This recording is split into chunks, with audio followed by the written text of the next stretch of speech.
নমস্কার সুপ্রিয় দর্শক, উত্তরপ্রদেশ থেকে 40,000 প্যাকেট বোঝাই র‍্যাক বাংলাদেশের উদ্দেশ্যে ফের আলু রপ্তানি হতে শুরু করে দিয়েছে। অপরদিকে উত্তরপ্রদেশ থেকেও কিন্তু পশ্চিমবঙ্গে আলু আসছে। এই অবস্থায় পশ্চিমবঙ্গে আলুর ভবিষ্যৎ কি হতে চলেছে তাই কিন্তু আমি আজকে তুলে ধরব আজকের এই ভিডিওটির মাধ্যমে। তাই ভিডিওটিকে স্কিপ না করে শেষ পর্যন্ত দেখতে থাকুন এবং চ্যানেলে নতুন এসে থাকলে অবশ্যই চ্যানেলটিকে সাবস্ক্রাইব করে পাশে থাকা বেল আইকনটিকে প্রেস করে রাখুন।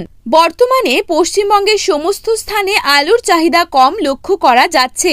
উত্তরপ্রদেশ থেকে নতুন করে আলুর র‍্যাক ঢোকা শুরু হয়ে গেছে, যার ফলে বাংলার হিমঘরে যে পুরনো আলু রয়ে গিয়েছে তার ভবিষ্যৎ অন্ধকার মনে হচ্ছে। তাই রাজ্য সরকারের উচিত এই মুহূর্তেই পুরনো আলুগুলিকে ভিন রাজ্যে রপ্তানি করার জন্য অনুমোদন দেওয়া। আজ তারকেশ্বর ইউনিটে জ্যোতি আলুর বন্ডের দাম চলছে 925 টাকা থেকে 975 টাকা, যেখানে রেডি আলুর দাম চলছে 1300 টাকা ডালা হিসেবে।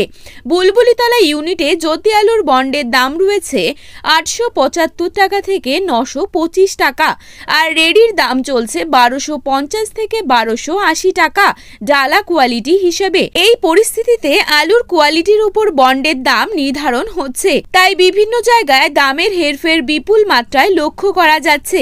হরিপাল ইউনিটে জ্যোতি আলুর ফ্রি বন্ডের দাম চলছে 950 থেকে 975 টাকা। সিমলাপাল ইউনিটে জ্যোতি আলুর বন্ডের দাম রয়েছে 850 থেকে 875 টাকা এবং রেডি আলুর দাম চলছে 1150 টাকা।